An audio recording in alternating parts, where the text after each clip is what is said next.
ब्रह्मा मुरारी स्त्रपुरांतकारी भानु शशि भूमि सुतो बुधश्च गुरुश्च शुक्र शनि राहु केतव सर्वे ग्रहा शांतिकरा भवन्तु सर्वे ग्रहा शांतिकरा भवन्तु गुरुराग्रह शांतिकरा भवन्तु नीलांजनं समाभासं रविपुत्रं यमाग्रयं छायामार्तंड संभूतं तम नमामि शनिश्चरम्। नमस्कार, स्वागत है आपका आचार्य वाणी में। मैं आचार्य डॉक्टर विक्रमादित्य आपके साथ हूँ। आज का विषय है वृश्चिक राशि वालों के लिए शनि मंगल की युति का योग चल रहा है, शनि मंगल का षडाष्टक योग चल रहा है, वो क्या प्रभाव उत्पन्न करेगा। आपकी राशि के स्वामी हैं मंगल महाराज और आपकी राशि पर पूर्ण दृष्टि से इस वक्त मंगल का वर्चस्व बनता दिखाई दे रहा है। मंगल पूरी दृष्टि से आपकी राशि में डाल रहे हैं, दृष्टि डाल रहे हैं, नई हिम्मत दे रहे हैं, नए रास्ते दे रहे हैं। तो ओवरऑल यदि हम बात करें तो आपके लिए अच्छा योग बनता दिखाई दे रहा है, क्योंकि आपका राशि का स्वामी आप पर दृष्टि डाल रहा है और ये आपके लिए नई एनर्जी को एनर्जाइज करने का रास्ता बना रहा है। ध्यान रखना, ये दुस्साहस भी करा सकता है। जब आपकी राशि का मंगल जो है ना, वो साहस का स्वामी है, और जब साहस का स्वामी आपके अपने ऊपर प्रभाव डालता है तो कई बार क्या होता है, व्यक्ति बड़ा सावधानी के साथ चलना चाहिए। इस वक्त बुद्धि में शनि विराजमान है, बुद्धि में शनि विराजमान है और मंगल के साथ केतु विराजमान है। आपकी राशि के दृष्टिकोण से देखें तो वृश्चिक राशि वालों के पंचम भाव में चल रहे हैं शनि महाराज और दशम भाव में बैठे हुए हैं मंगल महाराज। उनकी दृष्टि पड़ रही है 8, मंगल की दृष्टि होती है 3, एक चतुर्थ दृष्टि वो लग्न पे पड़ रही है, उसने बहुत बढ़िया काम किया, बहुत सुंदर काम किया। एक दृष्टि पड़ रही है सप्तम भाव चतुर्थ भाव पे, एक दृष्टि पड़ रही है पंचम पे, 8वीं दृष्टि जो पड़ रही है वो शनि पर पड़ रही है। इसीलिए ये षडाष्टक योग 6ठे 8वें और शनि से 6ठे भाव में बैठे हैं मंगल, ये षडाष्टक योग बन गया।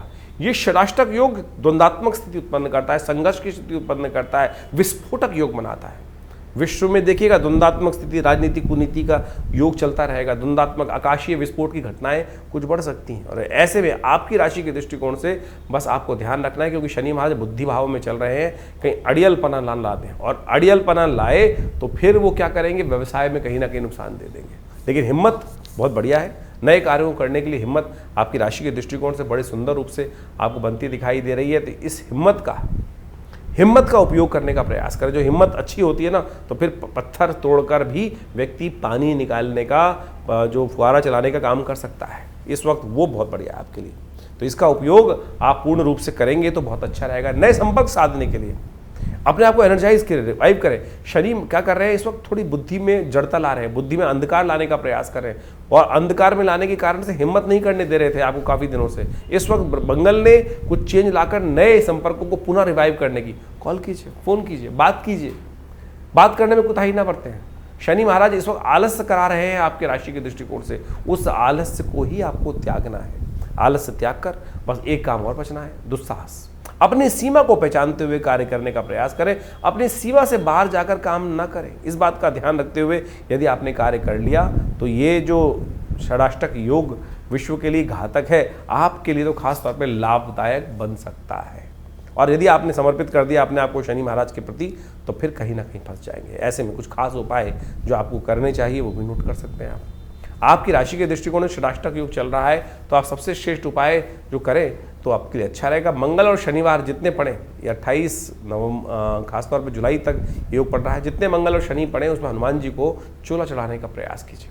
सबसे बेस्ट उपाय, हनुमान जी भी प्रसन्न, हनुमान जी कृपा होदी हो गई तो शनि तो फिर क्या कर लेंगे।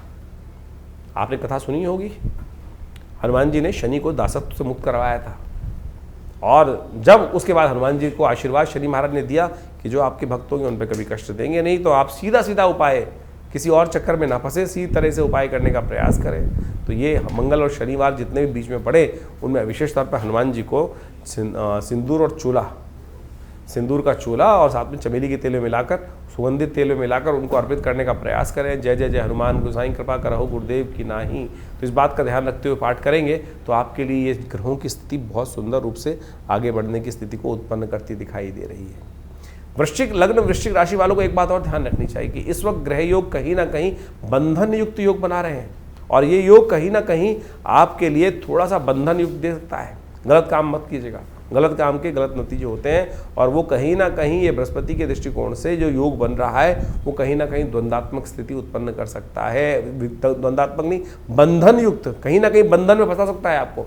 कहीं ना कहीं जो गलत काम में लिप्त लोग हैं उनके साथ कहीं ना कहीं कोई गलत घटना घट सकती है, इसलिए उनसे बचने के लिए दुर्गा जी का नामावली विशेष तौर पर पाठ करते रहे, वो अच्छा रहेगा उनके। तो इस प्रकार से शनि मंगल का जो परिवर्तन का योग है, षडाष्टक योग है, इसका आपने महत्व समझा। देखिए, इस महत्व को आपने समझ तो लिया, लेकिन ये गोचर का प्रभाव है। अब इसके साथ साथ आपकी जन्मपत्री में भी क्या प्रभाव चल रहा है, कौन से ग्रह योग किस प्रकार की दशाएं बना रहे हैं, फिर आपकी जन्मपत्री में आपके दशाओं की अवस्था क्या है, आपके ग्रहों की अवस्था क्या है, किस अवस्था में वो बैठे हुए हैं, उन पर भी बहुत निर्भर करता है। आपकी राशि कौन सी है, लग्न कौन सी है, राशि के हिसाब से तो हम बता ही रहे हैं आपको, लेकिन इसके साथ साथ आपकी जन्मपत्री के दृष्टिकोण से कौन सी राशि प्रभावी है। कई बार किन्हीं व्यक्तियों कुंडलियों में लग्न कुंडली प्रभावी होती है, जो लग्न दिन में करीब करीब 12 लग्न होती हैं और 12 राशियों के साथ 12 लग्न बन जाती हैं, तो उनका भी बड़ा अद्भुत महत्व होता है। राशि तो करीब करीब 2.5 दिन, 2 से 2.5 दिन तक एक बार में परिवर्तन, चंद्रमा के अनुसार से परिवर्तन का योग बनता है। तो कई बार कई लोगों का प्रश्न आता है कि हमारी राशि का कॉन्सेप्ट हमसे मिलता नहीं है। देखिए, उसके कारण से देखना पड़ेगा कि आपकी जन्मपत्री में क्या वो लग्न राशि या जन्म राशि या चंद्र राशि, सूर्य राशि, कौन सी राशि से प्रभावित कुंडली आपके लिए उपयुक्त है, किसको कौन सा आपको देखना चाहिए। नाम के हिसाब से एक अलग राशि होती है, जन्म के हिसाब से अलग राशि होती है, लग्न राशि अलग होती है, कारकांश की राशि अलग होती है। इन सब का अद्भुत महत्व ज्योतिष के दृष्टिकोण से देखा जाता है और इन सब की सूक्ष्म विवेचनाओं की आवश्यकता होती है। इसके साथ साथ गोचर के ग्रहों के साथ साथ आपकी जो दशाएं, अंतरदशाएं जो चल रही हैं, उनको भी अच्छे रूप से समझना चाहिए। कई बार गोचर बहुत प्रभावी है और बहुत अद्भुत लाभ देने के योग बना रहा है, लेकिन अंतरदशा, दशाएं, बाकी सब ग्रहों की अवस्थाएं अंदर जो इंटरनल कुंडली में है वो ठीक है ही नहीं। अब किसी की कुंडली में अद्भुत धन लाभ का योग बन रहा है राशि के दृष्टिकोण से, लेकिन मूल जन्मपत्री में यदि दरिद्र योग बना हुआ है, किमुद्रम योग बना हुआ है, तो उसमें गोचर का प्रभाव कर क्या लेगा। तो इसलिए गोचर के दृष्टिकोण से आपके साथ साथ बहुत सारे ज्योतिष के जो प्रभाव है उन सबको एक साथ अनुसंधान कर उनकी विवेचनाओं की आवश्यकता होती है, और फिर उन जन्मपत्रियों के अनुसार से विवेचना कर कर प्रस्तुत किया जाए तो बिल्कुल चमत्कारिक प्रभाव उपस्थित होता है। उपाय भी बड़े ज़बरदस्त हैं। बहुत सारे लोगों का तथाकथित तौर पे कहना है कि भाई कौन से उपाय किए जाएँ, कितने दिन उपाय किए जाएँ, कितनी संख्या में उपाय किए जाए। देखिए, जीवन जो है वो कर्म का खेल है, सुख दुख जो है वो कर्म के खेल माने जाते हैं। जितने दुष्कर्म होंगे उतना दुख ज़्यादा होगा, जितने शुभ कर्म होंगे उतना सुख ज़्यादा होगा। जब आपके जीवन में शुभ करने के बावजूद भी कहीं ना कहीं दुख डेरा डाले हुए हैं, तो समझ लीजिए अभी दूसरे पलड़े में, तराजू के 2 पलड़े होते हैं ना, एक में जो शुभ कर्म का आप आहुतियाँ दे रहे हो वो कम है, दूसरे में पता नहीं कितना भार पड़ा है। ज्योतिष की जन्मपत्री के माध्यम से हम उस प्रभाव को जान सकते हैं कि कितना आवश्यकता है। हमारे पूर्व जन्मकृत कर्म के अनुसार से कौन सी दशाएं, अंतरदशाएं चल रही हैं, किस प्रकार का प्रभाव बना रही हैं, कैसा ग्रहों का योग है। जन्मपत्री आपकी बैलेंस शीट है, आपके कर्मों का लेखा जोखा है, जो आपको वास्तविक तौर पर समझाती है कि हमारे पूर्व अर्जित कर्म किस प्रकार के रहे और उसका लेखा जोखा जो हमको प्रस्तुत लेकर हम आए हैं इस जन्म में, उसका प्रभाव किस प्रकार से होने वाला है, और सुख प्राप्त करने के लिए कैसे उन जो दुष्कर्म है उनको समाप्त करने के लिए कौन से कार्य करने हैं हमको। आप सपोज जन्मपत्री दिखाने एक व्यक्ति आया है मेरे पास, बहुत सारे लोग जन्मपत्री दिखाने आते ही रहते हैं। हमने एक हमारे आश्रम के पास ही एक व्यक्ति रहता था, उसकी जन्मपत्री थी, जन्मपत्री देखी और जन्मपत्री में एक उपाय बताया कि एक काम करो, तुम हनुमान जी को चूल्हा चढ़ाने आया करो। आप सत्य माने, बिल्कुल शुद्ध रूप से 1 महीना ही चूल्हा उसने मंदिर में आके चढ़ाया होगा हनुमान जी को, और घर चलकर वो रिश्ता भगवती की कृपा से, भगवान की कृपा से उनके जीवन में आ गया। और कई लोग ऐसे होते हैं कि 1-2 बार चढ़ाने के बाद ही पूछ लें, गुरुजी कब तक चढ़ाना है। तुलसी बाबा ने कहा है ना, कन का मन का छोड़कर मन का फेर। श्रद्धा, विश्वास, समर्पण भाव से यदि 1-2 बार भी कर लोगे ना, तब भी वो अद्भुत रूप से लाभ दे देगा। समर्पण भाव परमात्मा की, जब तक तू न कृपा करे तब तक मैं तेरे द्वार पर बैठा हूँ, ये भाव कर कर हम यदि उपाय करें तब तो वो लाभ देगा। लेकिन हमारी स्थिति क्या होती है, मंत्र जब कर रहे होते हैं हम बार बार उठा के माला देखते हैं, एक हुआ, कितनी होगी, अभी कितनी जब भी रह गई, अभी तो फिर तो मन का प्रभाव जो है वो उस परमात्मा के श्री चरणों की तरफ नहीं है, वो केवल मनकों के प्रति है। जैसे आजकल बहुत सारे लोग राम नाम जप कर रहे होते हैं, एक जगह हम पहुँचे तो वहाँ मंत्र जप कर रहे थे, राम नाम 1, राम नाम 2, राम नाम 3, राम नाम 4। हमने कहा भाई ये 4 1 तो इसकी वजह राम राम राम राम राम राम राम राम राम ऐसे ही कर लो ना, तो संख्या बल क्यों लेके चल रहे हो? तो आप श्रद्धा के साथ इन उपायों के महत्व को समझने का हमको प्रयास करना चाहिए। बिल्कुल अद्भुत रूप से कार्य करते हैं। हमारा अनुभव ऐसा है, हज़ारों लोग हमारे साथ जुड़े हुए हैं और उन सबके जीवन में चल रही घटनाओं को देखकर इस जन्मपत्री के योगा योगों का प्रभाव हम उनको बताते हैं और बिल्कुल प्रत्यक्ष रूप से परिवर्तन आने के योग बनते हैं।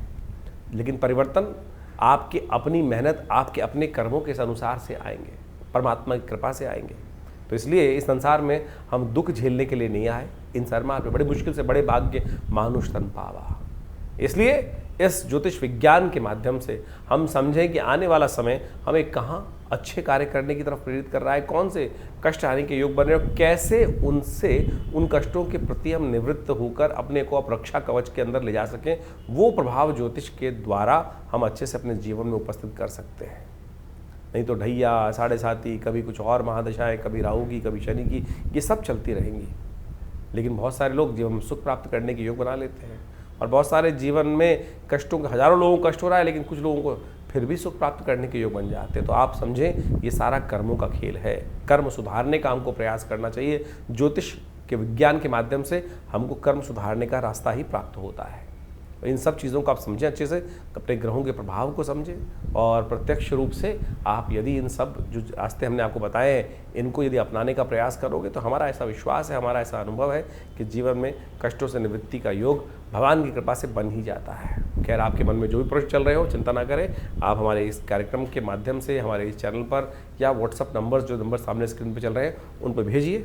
इसके बाद भी रविवार को आश्रम में बहुत सारे कार्यक्रम समय समय पर चलते ही रहते हैं। हर महीने के पहले रविवार पर हमने एक समागम की व्यवस्था कर रखी है आश्रम में। जो लोग भी उस कार्यक्रम में सुबह 8 बजे से लेकर 10 बजे तक आते हैं उनके प्रश्न, एक आध दो जो प्रश्न होते हैं उनका अवश्य हमारी तरफ से निदान उसी समय पर देने की व्यवस्था रहती है। तो आप कोशिश ये करें, विवेकानंद योगाश्रम में इन समस्त जो कार्यक्रम है आपको समय समय पर हम आमंत्रित करते रहते हैं, उन सब का लाभ लीजिए, जुड़िए। देखिए माँ भगवती का सुंदर श्री विग्रह जो आश्रम पर विराजमान है, उनके सानिध्य में आकर किस प्रकार से उनके प्रभाव से हम अपने जीवन के कष्टों को दूर हजारों लोगों ने किया है, आप भी करें। स्वागत है आपका। नमस्कार।